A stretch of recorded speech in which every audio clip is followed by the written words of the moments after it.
Good morning, সবাই কেমন আছেন? আশা করি সবাই ভালো আছেন, আমরাও ভালো আছি। তো আজকে আমরা যে পাবনার উদ্দেশ্যে যাত্রা করছি, রাজশাহী রেল স্টেশন।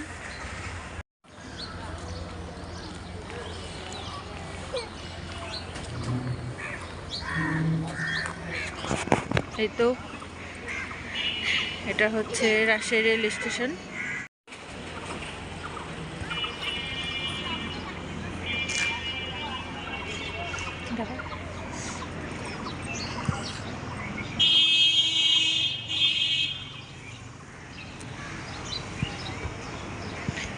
যে ঈদের জন্য এখানে সাজানো, এখানে ঈদের জন্য প্যান্ডেল করা হয়েছে। আর এই তো